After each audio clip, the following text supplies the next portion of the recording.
Si Coach George Gallant nagbigay ng pahayag matapos sungkitin ng SMB ang titulo ng Commissioner's Cup. Si CJ Perez, ibinahagi rin ang kanyang pananaw kung bakit nila nakuha ang kampyonato kahit bagsak sila sa 3 quarters. Si Paul Lee, inamin ang dahilan kung bakit sila tinalo ng SMB kahit lamang na lamang sila sa bakbakan at bakit nga ba walang balloons na nakita sa celebration ng San Miguel Beer kagabi lamang. Tutukan po natin ang lahat ng yan, pero bago yan, hihingi po tayo ng isang subscription sa lahat ng dumadaan sa ating munting channel kung nagugustuhan nyo ang ating palabas. Kung medyo mabigat ang subscription, siguro kahit isang like at isang share na lang po yan. Okay na po ako dyan. Maraming salamat. Kinuha ng Magnolia ni Coach Chito Victolero ang 3 quarters ng bakbakan, subalit kinapos pa rin sila sa dulo ng laban, dahilan para angkinin ng SMB ni Coach George Gallant ang ika-29 na titulo nito sa PBA. At matapos padapain ng mga manok, ano ang nasambit ni Coach George na nagtala ng kauna-unahan niyang titulo dito sa PBA. Tutukan natin si Coach George sa report ni Ruben Terrado sa spin. Ang sarap sa pakiramdam. Lahat nagtrabaho ng husto para dito. Mula sa mga coaches hanggang sa mga kawani at lalo na sa players, hindi sila sumuko. Well, kitang-kita po yung sinasabi ni Coach George. Yung sa players, hindi po talaga sila sumuko doon. Isipin nyo hawak ng Magnolia kalamangan hanggang sa 4th quarter. Pero sa Sangiglap, binura nila ang 11 points na lamang ng Magnolia. Hindi po kasi sila sumuko doon. Si Chris Ross kumamada ng isang tras sa corner dahilan para itala ng SMB ang 199. Pabor po sa kanila yan. Kung saan 1 minute and 23 seconds na lang po ang natitira sa orasan sa 4th quarter. Matapos po si Chris Ross, kumamada naman si CJ Perez ng kanyang tres. Meron na lang pong 48.7 ang natitira sa orasan. Sa puntong yan, 4 na yung lamang ng Beermen. Pero dahil sa isang tres na ipinasok ni Aris Dionisio, nagkaroon ng konting pag-asa etong mga manok. Especially nung magmintis sa free throw si CJ Perez, ganoon din si Jericho Cruz. Nagmintis din po siya ng isa. Sa mga oras na yan, 104-102 na po yung score May 1 segundo na lang po nalalabi sa orasan habang wala ng timeout na natitira yung Magnolia. Sa 1 segundo po na yan, humawol pa rin po yung Magnolia. Pero kinapos na po yung tira ni Dionisio sa 3-point area.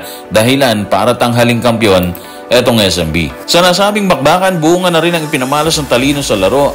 Tinanghal na Finals MVP ang Best Player of the Conference ng 48th season ng PBA na si CJ Perez na kumamada ng napakalaking 28 points. Kung siyang tatanungin po natin, ano ang posibleng isa sa mga dahilan ng kanilang panalo bukod sa pagiging powerhouse ng koponan ng SMB. Tutukan po natin si CJ Perez sa report ni Richard D. ng The Manila Times. Bagsak po kami sa lahat ng quarters pero humabol po kami at nanatiling kalmado. Credit na rin po sa depensa namin. Goal na po namin ang championship na to, 6 hanggang 8 buwan na po yung nakararaan. Pangarap namin to at pwede na po kami magdiwang sa ngayon.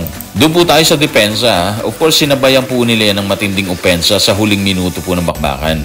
Kitang-kita po yung depensa nila sa isang pasa ni Calvin Abueva dito kay Sanggalang. Actually, delikado po talaga yung pasa na yun kasi andun po sa harap nila si Junmar Fajardo. Kaya nangyari, natapik ni Junmar tapos sumabit sa kamay ni Sanggalang at ang resulta, error po yun sa parte ng Magnolia. Isa po yun sa mga masasabi natin na napakalaking error sa panig ng Magnolia Hotshots at isa rin po sa mga dahilan kung bakit nakakuha ng panalo ang SMB. Walang dudang nalungkot ang mga manok sa sinapit nila sa kamay ng SMB ni Coach George Gallant. Si Paul Lee na noon ay nagdiriwang ng kanyang kaarawan sa court, hindi napigilan ng sarili na ilabas ang kanyang kalungkutan ng mga kapanayam ng media. Pero kahit nalungkot sa pagkatalo, inamin niyang may dapat pa rin silang ipagpasalamat. Mula kay Paul Lee, ano ang dapat ipagpasalamat ng lahat? Tutukan natin si Paul Lee sa report ni Jerry Ramos sa spin. Probably the saddest birthday. Pero marami namang bagay na pwedeng ipagpasalamat dyan Unang-una, natapos yung game nang walang nasaktan. And natapos ko yung series na lagi sinasabi sa akin na hindi ko natatapos kasi meron akong injury. So, yun ang mga bagay na pwede kong ipagpasalamat. So, malinaw po kay Paul Lee na kahit natalo sila sa kampyonato ngayong season, dapat pa rin magpasalamat. Katulad nung sinabi niya, di ba? Walang nasaktan. Natapos niya yung series kasi healthy po siya, unlike dati na wala po siya. So malaking bagay po yun. yung healthy po ang lahat, di ba? Hindi lang sa panig ng Magnolia, kundi maging sa panig din po ng SMB.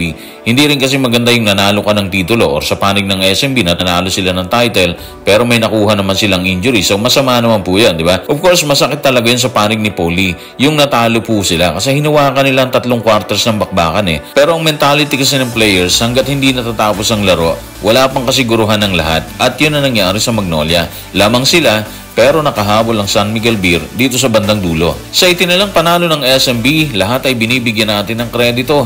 Pero hindi talaga pwedeng baliwalain ang pinamalas ni CJ Perez, Chris Ross, Junmar Fajardo, Benny Boatwright at Jericho Cruz.